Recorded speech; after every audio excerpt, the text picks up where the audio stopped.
اساسگزار صلح و وحدت ملی پیشوای ملت پرزیدنت جمهوری تاجیکستان محترم امامعلی رحمان با رفت جمع‌آوری حاصل چهارمغز زمینی، کشت تکراری و نمایش محصولات کشاورزی در خواجگی دهقانی رزگیف دهات آبردان ناحیه مسچو شناس شدند. در همین جا پیشوای ملت محترم امامعلی رحمان از نمایش محصولات کشاورزی و دسترنج اهل زحمت ناحیه مسچو دیدن کردند. نمگوی زیادی سبزوات و پولیزی و میوه‌جات تر و تازه طبیعی به نمایش گذاشته شد.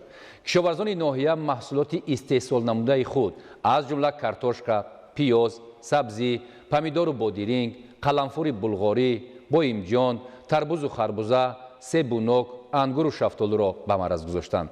در نمایش محصولات گوناگون نانی و عسل نیز پیشنهاد کرده شد. در مجموع همه این ثمره زحمت صداقتمندانه ساکنان بوده از فراوانی و فیض و برکت در کشور بهشت آسایمان گواهی می‌دهد.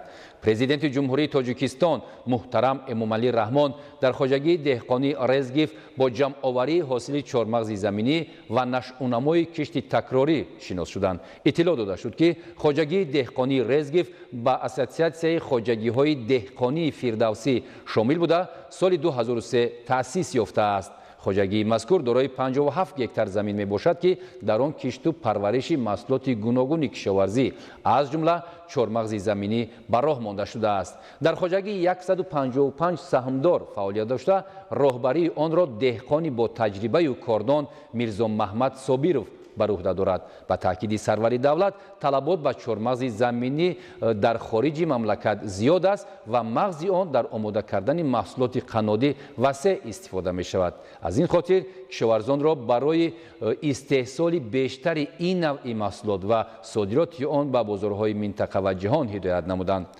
خاطر از خواجگیداران پس از رویانیدن حاصل کشتی اساسی، کشتی تکراری را به راه مانده هر قطعه از زمینی کارم را ثمرناک و عاقلانه استفاده می نمایند.